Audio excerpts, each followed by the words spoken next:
Hey everyone, Amy Burnett here with Bowtech Archery. I'm joined by Jason Phelps of Phelps Game Calls. We have an awesome show planned for you guys today. We're going to do a call session, live Q&A. We got lots of great giveaways. But before we get into all that, we're going to let you guys all get on here and let the audience start building. And let's just chat with Jason about. Tell me about some of your background. Okay, I grew up in Southwest Washington, a real small town of PL, about 650. I think everybody in the town logs for a living.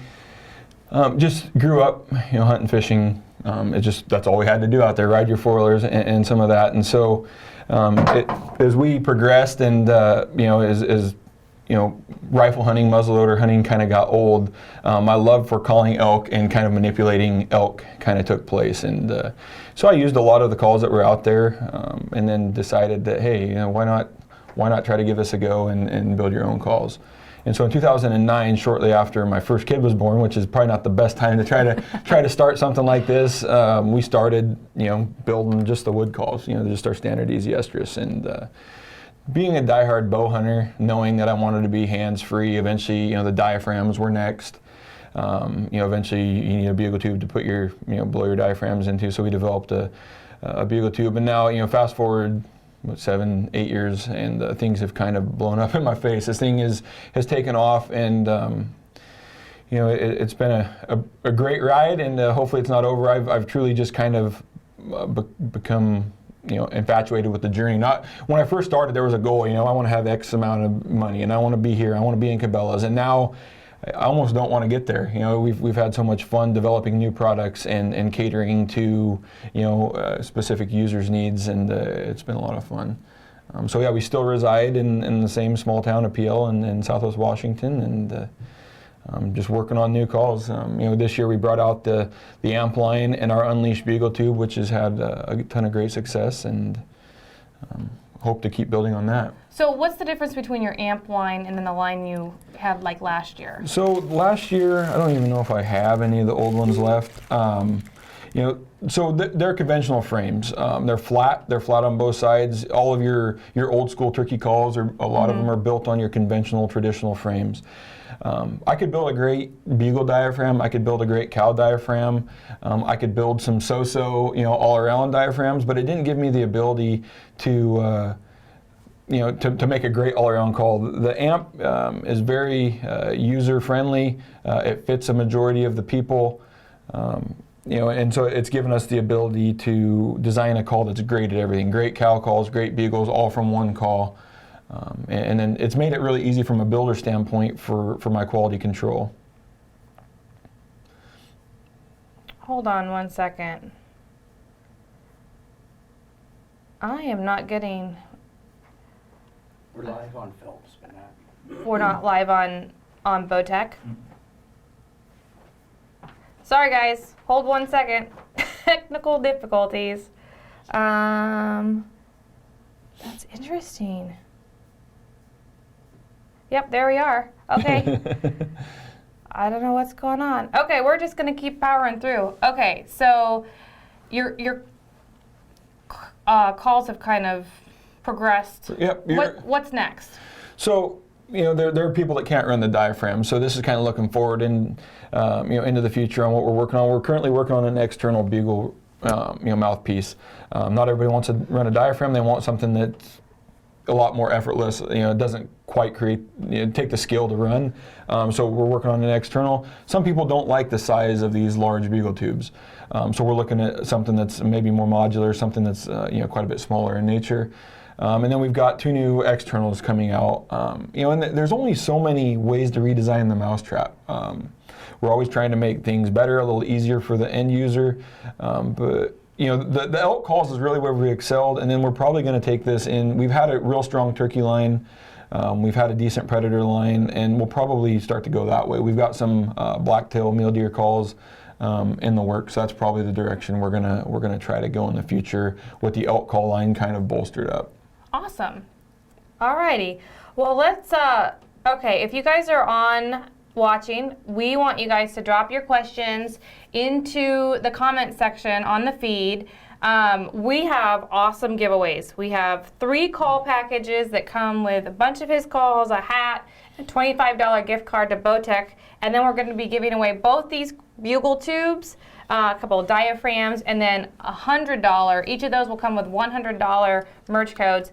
Basically, the way to win is to throw some questions at us, throw some hearts at us, like our stuff, and we'll keep going through, and we'll start off with a few like basic questions, but we really want to hear from you. We want to know what you guys want to know before this season gets underway here, for most of us in like a few weeks. So, okay, let's do like a little call demonstration. What is like your go-to call when you walk out there day one of elk season? What call are you using? So we almost always start our hunt with a locator call. Yeah, and I'd be willing to bet that 95% of the elk sounds I make in the woods are a locator call. Until we've kind of established where the elk are at or what we're going after. We walk ridge lines, we walk roads, gated roads, whatever it may be. And when we get to a bend in the road, if we're on a little finger ridge, we let out a locator call. It's a really high pitch, 2 to 3 note clean bugle, and I'll just go ahead and demonstrate it here. I'll grab my tube, fell over. I don't add a lot of growl. I don't add a lot of emotion at the end. It's just a real high, loud. I'm really looking for that tone that rings your ears and kind of makes you want to plug your own ears.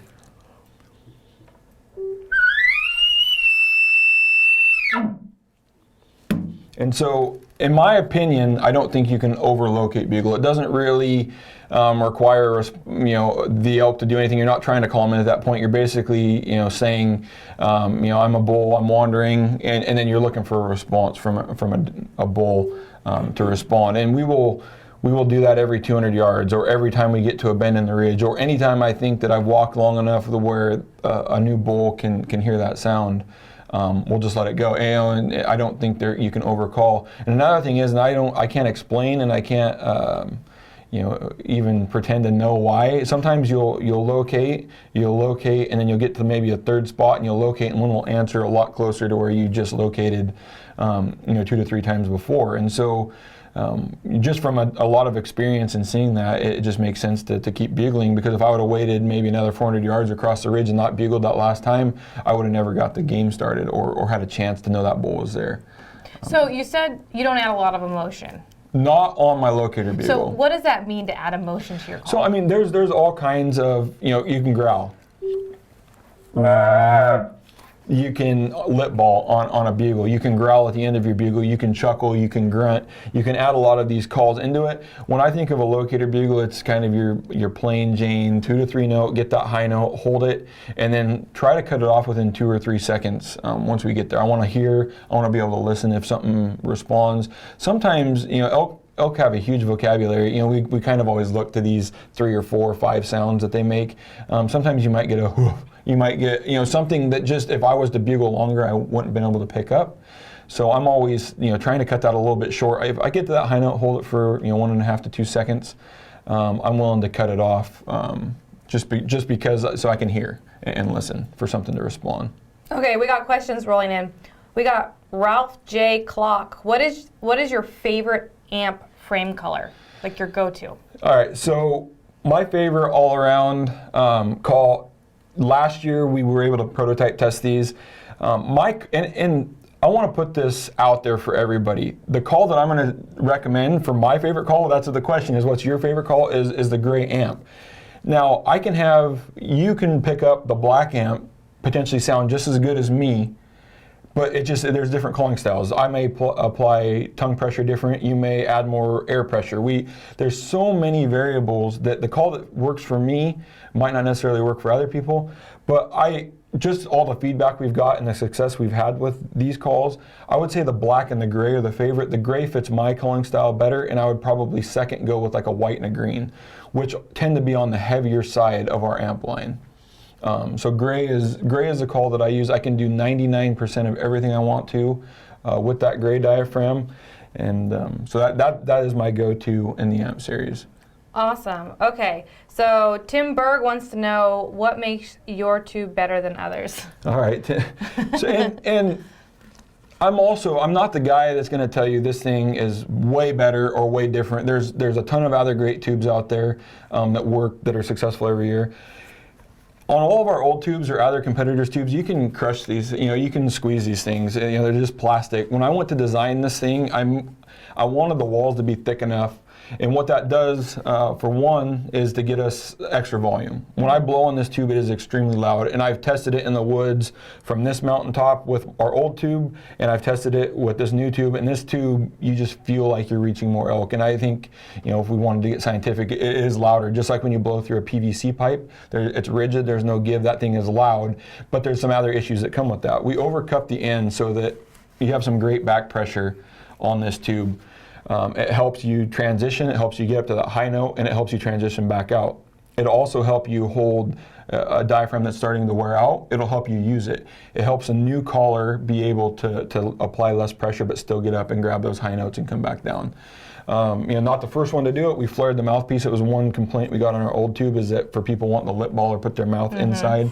And then the last thing we did, we just corrugated it. If you try to imagine the air, if this thing was completely smooth flowing through here, it's just smooth and it flows out the end. We wanted to disrupt the air, which a lot of times, it just adds some realism. It forces the tube to kind of resonate and give that real rich, natural sound. The last thing we did, and we added a shock cord lanyard.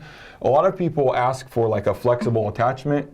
Or if you're carrying this in the woods, I personally just carry it in the opposite hand of my bow. I hike with my bowstring in one hand and my tube in the other. So I'm free to use it all the time, but what happens when a bull's coming in? I either got to drop my tube or I've got to do something with the tube. Well, now I can keep this rigged around my back, and with it attached, I can still call and then slip it right back behind my back.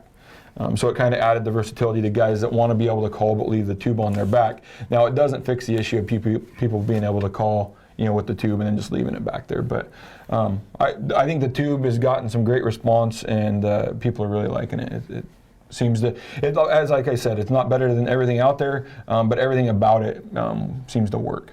Awesome. All right. Mo Leone, what is the best call for a newbie to learn on diaphragm, to use a diaphragm call? Within our amp series, within any diaphragm that we sell, I would highly recommend trying the amp. It's more user friendly. I would say the traditional or the conventional style without the hybrid frame on it, a little harder to use. So within the amp, I would say the orange or the black amp are probably going to be your easiest to learn on. It's tough to say that though, because if you're a person that comes in and just wants to jam the latex to the top, apply a bunch of pressure, those two probably aren't going to work for you anyway. So it truly is find what works for you, but just from the feedback we've got, if I had to recommend one call, it would be the black amp within our series. Okay. Let's see, Valerie Lawrence, what's your favorite female sound?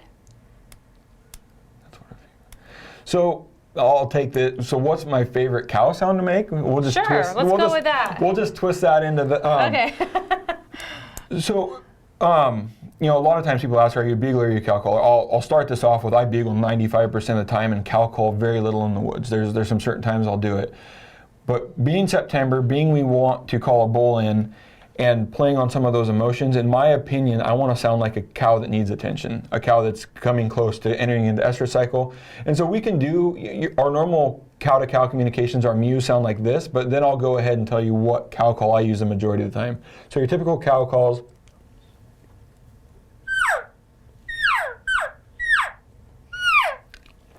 such as cows feeding, they're talking back and forth to each other. When I get in close to a bull, preferably under 100 yards, or get ready to call in, I want to sound like a cow that needs attention. And so I go to an estrus whine. I coined that term. I don't, everybody has their own opinion on what that sound is. I've heard it enough times. So an estrus whine, it's really wavy. It's not going to be your yeah. It's going to go up and down, up and down. And I typically do it in three different cadences. So I'll go up and down, and then kind of get whiny at the end. So this is what my typical cow call that I use the majority of the time in the woods sounds like.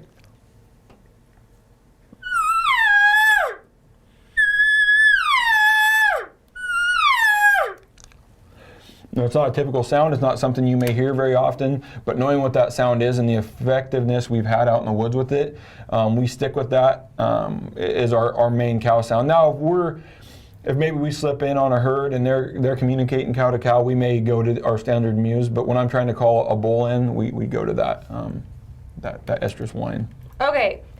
So just so everybody knows, we are streaming live on our Bowtech Facebook page, Jason's game call page, and then also online at our Bowtech live stream page. So I want to get to one of the questions from one of our guys on the live stream page right now, Daniel Domino.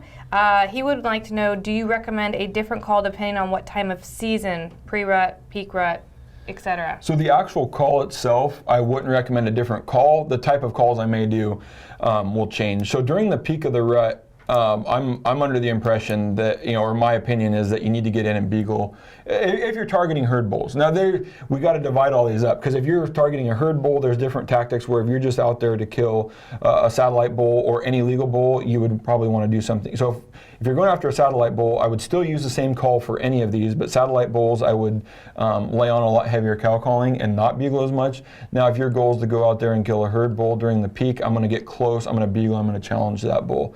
So early and late season, heavy cow calls, even if you're trying to kill a herd bull or a satellite bull, when you're in the heat of the peak of that rut, September 10th to the 30th, or it may vary depending on what your location is, I do a lot more bugling and getting close and being a little more aggressive. But as far as the actual call that's in my mouth goes, I don't change. Okay, let's give away some stuff. We promised some giveaways. Let's give away some stuff. Okay, so let's go to Jason's page here. Jake Highland, he wants to know your thoughts on chuckling after you bugle when you're working a bull. Okay, so I grew up in Southwest Washington hunting, purebred Roosevelts. In my opinion, this is going to dive into one of those things that is kind of the differentiator between Roosevelts and Rocky Mountain bulls that I've hunted. Growing up on the coast, I would be willing to bet 85 to 90% of the bulls I hunted chuckled or grunted, and very few would maybe carry out the high note, or it would be kind of a grunt with a chuckle. Now that I've hunted Idaho, Montana, New Mexico, some of these Rocky Mountain states, the bulls don't seem to chuckle or grunt as much. I still, when I lead off a bugle or a challenge, I almost always grunt. In my opinion, that's adding some aggressiveness and some, trying to turn the temperature up on the bull. So I will still do that on my lead-in bugle, but what I will quickly do is if that bull bugles back at me, I mimic him exactly. So if he does a grunt, 3 chuckles and a scream, I'm going to do that exact thing. If he just chuckles at me, I'm just going to chuckle at him. So when I hunt the coast, I almost always chuckle or grunt. That's kind of how I grew up learning. Now that we're hunting a lot more Rockies and not so much in my backyard, I just tend to follow what the bulls are doing that I'm hunting. So demonstrate a typical grunt that you do. So a grunt, we can add it on to the end, or just a standalone grunt. And everybody kind of comes up with their own cadence, but you want to have the exhale. The inhale kind of makes this thing turn real. There's a lot of guys that go, but it's the inhale. You want to have an audible inhale. You want to, and you want to breathe through the tube and make that audible.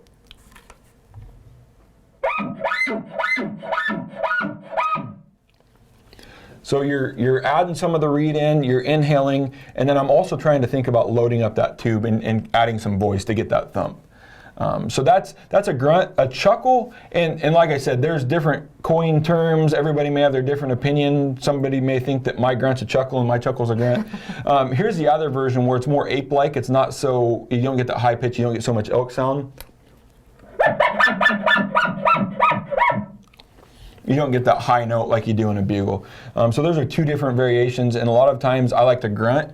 I think it's heard better. So that's kind of the difference there, and I don't think there's any right or wrong way to do that. But I typically always do add it in. Awesome. All right, Jake Highland, thanks for the great question. You are the winner of one of the call packages. I will write that down, and we will direct message you after the broadcast and get to that. Let's get to some more of our questions here. We got to our one on there. This is a good one. Casey, how are you able to distinguish between a hunter or a bull calling? It's very hard because some bulls are the worst callers you've ever heard, and some people are better than the elk you're hunting. And so I've always taken like a serious issue with this.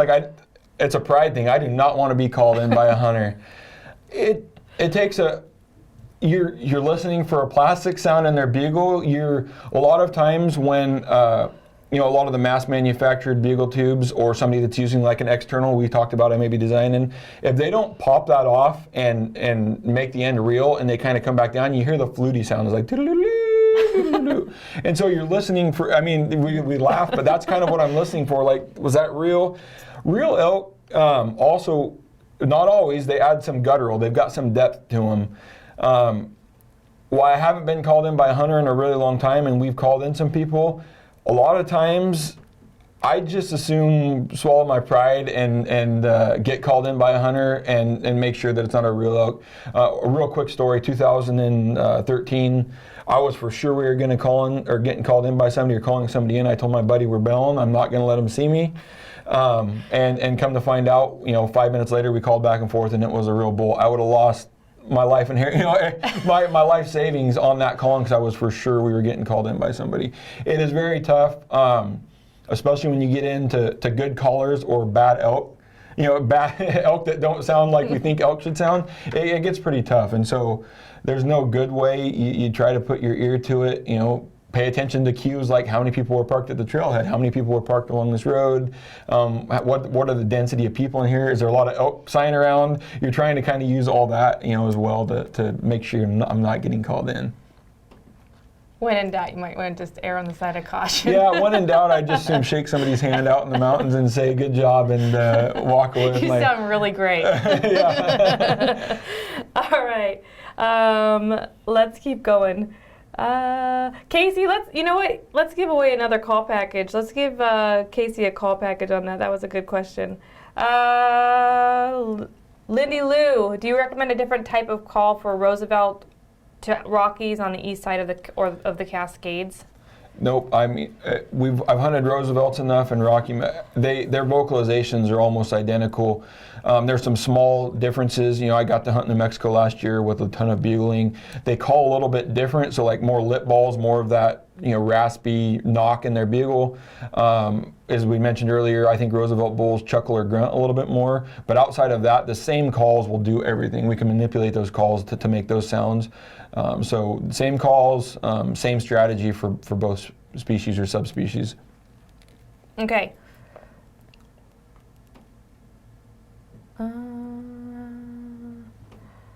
Sorry. Trying to weed through some of these questions. There's a ton of them. This is actually a maintenance on your calls. What's the best maintenance strategy to make your amp calls last? Okay. With any calls, making sure they're not put away wet, they're dry and clean. So that's first off. Don't store these things wet. The way we've built these, especially, they can't afford to be stored wet. We get some wrinkling. So if these calls are lasting a long time, they're pretty durable. Not really good for a call maker, but good for you, the hunter. We're getting great life out of them. Let them dry, whether it's just putting them on a paper towel on your kitchen counter, your counter. Let them dry out. Long-term storage, I would recommend putting them in your refrigerator. Cold is good, or somewhere where they don't get sun. The heat is a big detriment to the latex that we use, and sun's even worse. So you combine sun and heat, we're going to crack the latex within 2 or 3 days. Wet is your other enemy, so it's kind of dry and cold in the middle is the best way to store them for long-term storage. Okay, Daniel Lister, how do you change your call tactics when you're hunting wide open desert country?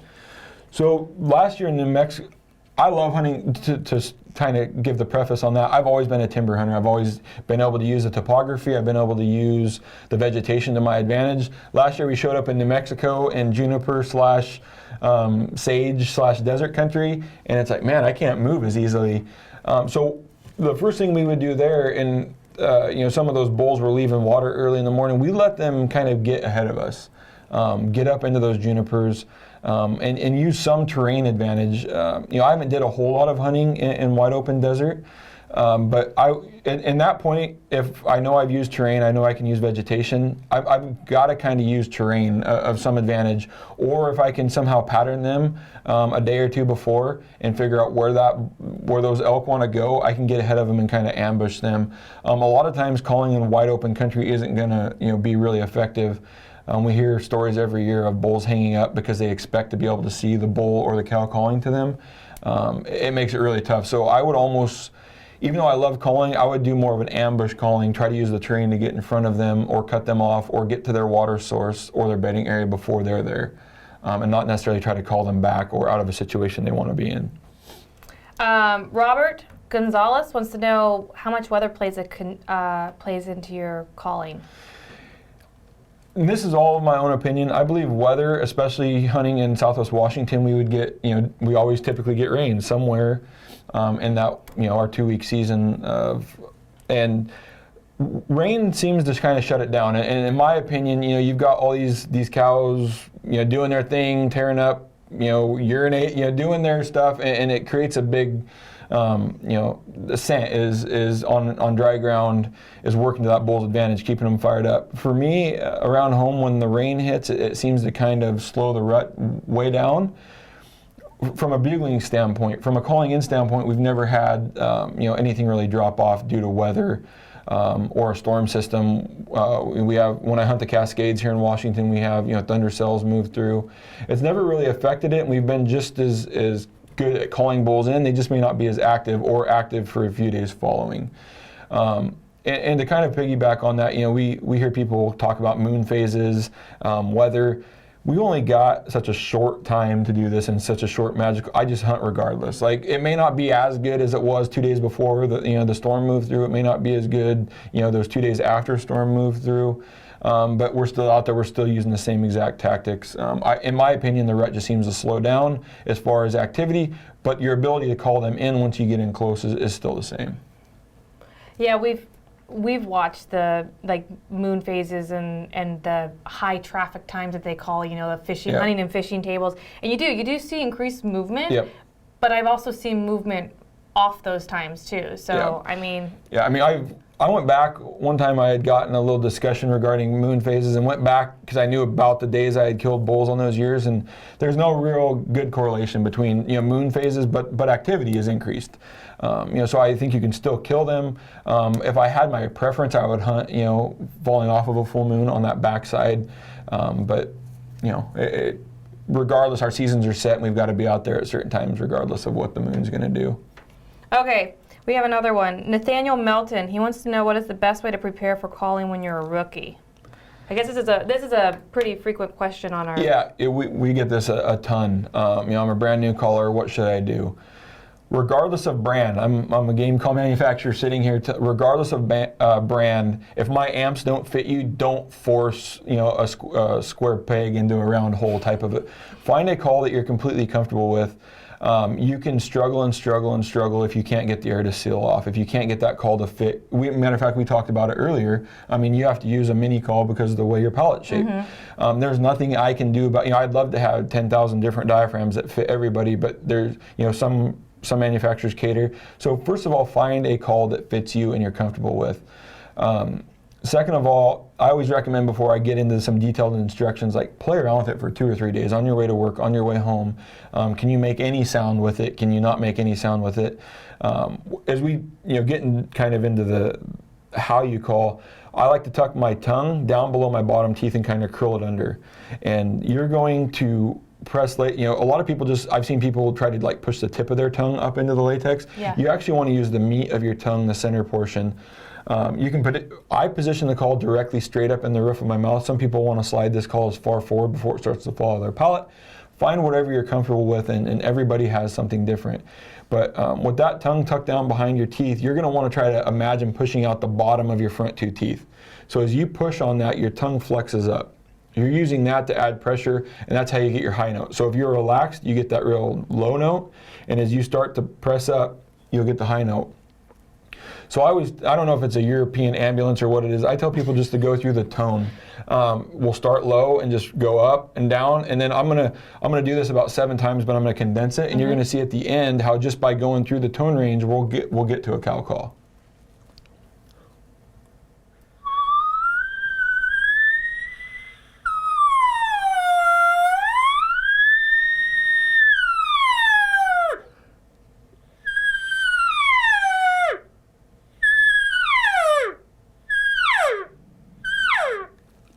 So it truly is. You take that up, top, high level. I was doing it backwards more for bull bugle there at the beginning, but you take that high note, come down and drop it. So that's what you're doing on your cow call. It's high-low, so and then you just speed that up to run it through. And so I tell people to practice that. It's easier to learn how to use a cow call versus bugle at first, and then once you get that cow call down, you basically just reverse it with a lot more air. So you start without any pressure, you add pressure, but just practice a lot. Find a call that works for you, that fits your style. Unfortunately, there's no good way to do it besides buy a handful of them and try them, but that's my recommendation, is a lot of practice. It's August 10th now. We're kind of running out of time to perfect, or learn how to use a diaphragm proficient. But if you're a brand new caller, it's never too late, but I would say you probably want to start February, March, just trying to learn and figuring out what diaphragm is going to work for you. Well, and this call here, that was the very first call my husband ever bought for me, and it works. Like, it's effective. Yeah. Like, I was not amazing, and it worked. It's pretty easy to use. I kind of always joke with my dad. He's the only guy I know or person I know that can't use it. He makes but you should just be able to go halfway up the board between where we set the green band and where the call is, and some people call by rolling it into their mouth, so you'll blow. It'll be so tight that you'll get the high note and you'll rock in, which basically extends that reed, or you can drop your bottom jaw. I kind of do a combination of both, but it should be very easy to use.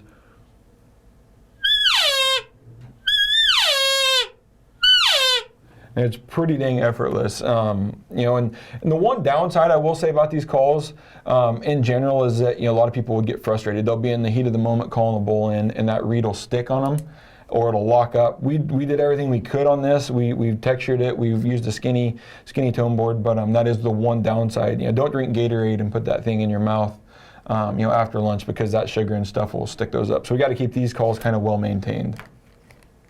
Yeah. Yeah, just keep them clean, keep them dry, and they should be good. Yeah, don't be putting like Gatorade in your Yeah, your camel. or it's gonna get messy. Yeah, or throw a handful of Skittles in your mouth and then try to call a bull, and 10 minutes later, just maintain that thing. Here's a good question, Mikhail. Will a bad bugle scare away the elk? Not necessarily. As we mentioned earlier, the real elk sound bad. They're not great. I would say cadence and timing is a little more important on that one. But I don't want to insult anybody, but there are people that probably call bad enough that they don't want to. A great story when we were up in our backcountry spot, high in the mountains. There's not a whole lot of people, so they aren't getting a whole, around home, they may get bugled to off of a road corner over and over. But being back in the wilderness area, 7 or 8 miles, we were struggling. We scouted all year, we found elk. There were only 4 or 5 other groups in that area, which wasn't a lot for the area we were hunting, and we just could not find elk. We'd hear them bugling at night at our camp. What's going on? So one day, me and my buddy we're going to get up an hour early and we're going to climb the mountain so we can see everything that's going on. A guy across the basin got out of camp and bugled first thing in the morning, and we seen a herd of elk single file out of the basin, and so it's like, he evidently called bad enough, or the elk had just heard that bugle from that same location before, associated with some kind of danger, and left the area. So I don't think a bad bugle can scare away the elk. I think the situation in a bad bugle could scare away the elk. I don't think you need to be the best caller in the world. There are actually some great elk hunters that aren't the greatest callers, but they do the right things. They get close. They make it happen. But being a good elk caller can definitely help. And then the more real you sound like, we don't necessarily speak elk per se, but being able to sound as much like them has got to be an advantage. So I've seen, and I think like as the rut goes and the elk get pretty beat up, like I've seen people rip bugles off and they don't sound bad, and the elk just don't want to play. They're just tired. They've been beat up. They'll grab their 3 cows and run. Yep. And so that, to get into more like herd dynamics and strategy there, so during the peak rut, you call, you're a threat to this bull and his 3 cows now. Like, he's got 2 options. He either keeps them and moves on happily and gets to do his breeding, and do that, or if he comes and messes with you at that point, he risks losing those cows. So it just makes common sense on why, peak of the rut, those cows are probably going to come into estrus. Why would he leave his for sure thing, especially if you weren't close enough? It's just easier for him to take them and tuck tail. So during that peak, would you recommend more cow calls and less bugles, or? So I paint the scene as you need to create a threat to that bull. Like, if I'm not close enough to him with that call to create a threat and think that he has the option of losing those cows, I think we may struggle calling a bull. And that's one of the, kind of piggybacking on that's one of, in my opinion, the worst mistake you can make out in the elk woods during September is bugling your way in. If you get a bull to locate from 500 yards away, you move to 400. I don't blame anybody. We love hearing elk bugle and respond to us. But you get to 400 yards and bugle again, he may respond. You get to 300 yards and it's starting to go like, hey, I don't necessarily want a confrontation. I've got my for sure thing. That's when we kind of get in that shadowing or dogging the herd. It's like, well, now you're at 300, you bugle, he's at 300. You move 100 yards further and he's still at 300. And we play this cat and mouse game.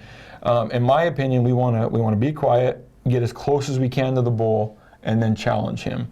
Basically, and the picture I paint is with that estrus whine that I did earlier. I'm letting him know, hey, one of your cows on the edge of your herd that you may not have control over is ready to be attended to, but yet now I bugle right on top of that. There's another bull here, one of your satellites potentially, that's going to take her and take care of her.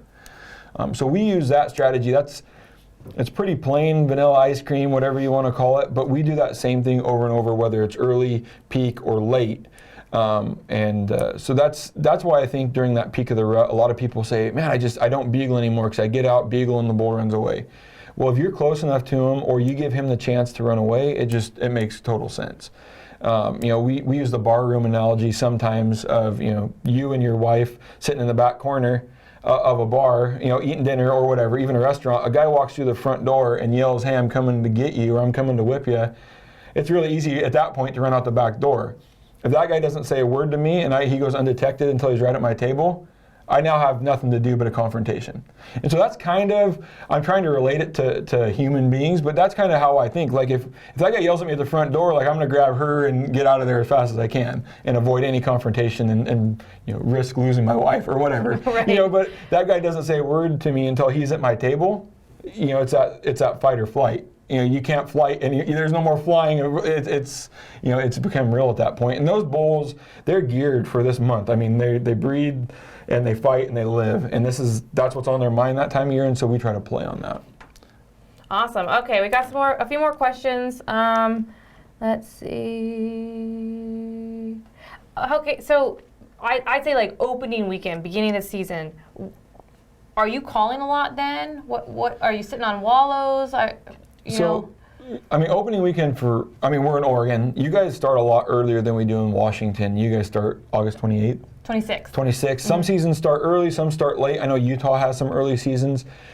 If I was hunting those seasons, I would, just because I've watched Roosevelts, I've watched Rockies that time of year, but never really called to them, I would definitely change my strategy. That time of year, the smaller herd bulls or some of the more immature satellites have kind of rounded the cows up. If you want to kill them, by all means, some of those younger bulls are pretty fired up and easy to call.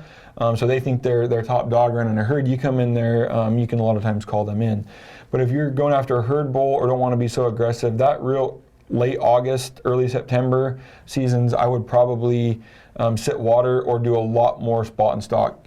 Around home, I've never sat water because of the country we're in. There's tons of water available. So we typically just go to spot and stock. Those bulls are still feeding and the clear cuts are still feeding in the same meadows, the same areas. I'm going to get up early, spot them, or late when they're feeding and try to make a move on them versus calling them in. Okay, here's a good one. I've heard this question quite a bit. How does your call strategy change from Roosevelt to Rocky? So we talked about calling earlier, Roosevelt versus Rocky. I don't change my strategy or really my calling at all.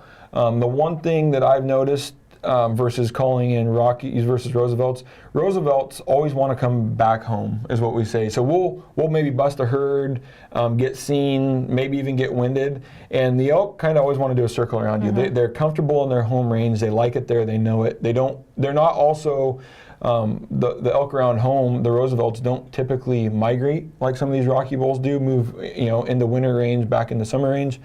When I bump a Rocky herd or get winded, it's like 3 or 4 ridges away, I see them still going, making a dust cloud. So that changes a little bit, but that's more after I screw something up, kind of how to get back on them or start the game. A lot of times they try to run circles around you. The other thing, in my opinion, that's the main difference is the herd dynamics between the two herds. Around home, the Roosevelts seem to have established the pecking order a lot earlier. I can remember a season riding my bike into a walk-in area. I was about 6 or 7 miles in, and there were bachelor groups of satellite bulls just hanging out by themselves, not around a herd, not a herd in sight. And that herd bull was running, the cows maybe a half mile away with not being bugged or pestered at all. So we don't get a lot. A lot of people say Roosevelts don't bugle as much, which I agree they don't bugle as much, but they're still callable. They still will bugle when pressured. Rocky Mountain bulls, the herd dynamics, the satellites always seem to be kind of glued or shadowing the herd. That in itself creates a lot of excitement among that herd. That herd bull's doing a lot of work keeping them away. So the Rocky Mountain bulls seem to bugle a lot more on their own, or a lot more willing to call back. Now what that does in my calling strategy, knowing that there's a lot of satellite bulls that are probably pestering that herd bull as we get in close, as I go in and try to do my paint that scene of getting close, he's more likely to think that there's a real satellite bull there giving his cow some grief. But as far as strategy, move in within 100 yards if possible, get close and challenge that bull and paint that picture. I do the same exact thing, Roosevelt versus Rocky. Okay, Evan on your page wants to know if you use a call strategy for hunting cows. I haven't hunted cows a lot. I have called in a lot of herds of cows that I didn't intend to. If I was hunting cows, I still do the same strategy. Those bull bugles are still going to most likely give away where the cows are at, and that's where you're going to want to be.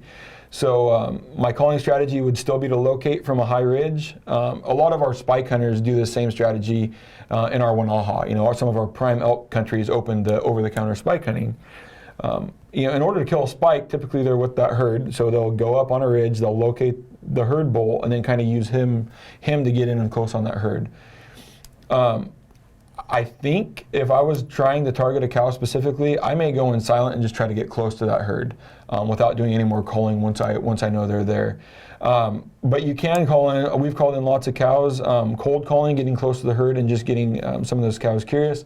A lot of times you can get those cows fired up where now you're calling back and forth to the cow, and we try to play on that emotion a little bit to get her in. But as far as like specific call strategy, just some that cow-to-cow communication, maybe some lost cow.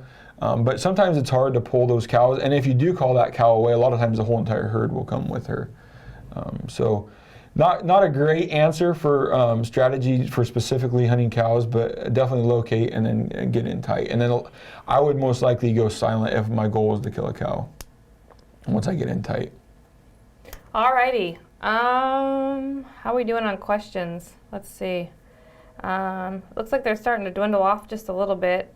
Is there anything else you want to add that we didn't touch on? So I'll give you some of my pointers, some of my best strategy. If you're in an area, there's lots of different ways to locate bulls. You can glass them, you can audibly locate them with your bugle tube. But something I feel that's extremely overlooked and something that's changed the game for us a little bit is night locating. A lot of us, want to do your locating from a ridgetop early in the morning or they're a little more active at night, we may locate. But if you're in an area where you're seeing a lot of elk sign, but you just can't get them to talk or figure out where they're at, that day, if you're not on elk and you're just, you're burning boot leather to burn boot leather and you want to save some energy, take a nap that day, hunt the night hunt, and then get into a good vantage point. Spot one on a ridge, somewhere where you think you can hear a lot of country, and let it get dark for a half hour before you ever make a sound. Don't try to call on a bull. Don't be aggressive. Don't do anything like that. Get on that ridge and locate at night. You'll be surprised how many times you'll get bulls to answer that you've hunted that same country that entire day and you didn't hear anything, and by waiting till a half hour after dark, they'll start to pop off. And the story I always use, 2011, we hunted an area where I knew there was a ton of elk sign, but we were just struggling drumming up a bugle. And fortunately that night I was able to kill a bull. Didn't bugle, called him in, I spotted his cow, we ended up calling, he came in and shot him, and my buddy actually went back to get some help with, call some people for help and get the bike carts and stuff in there. And as I sat with that bull, kind of breaking him down, sitting there at night, just kind of enjoying the moment, the basin just kind of erupted. I didn't even make a sound, I just sat there with my bull. And by the time it was done, a spot we'd hunted for 2 days straight, not got a single bugle. Well, I take that back. We got a bugle the 2 nights before. That place lit up, and I think I could confidently say there were 12 different bulls bugling in that basin just by sitting there at night.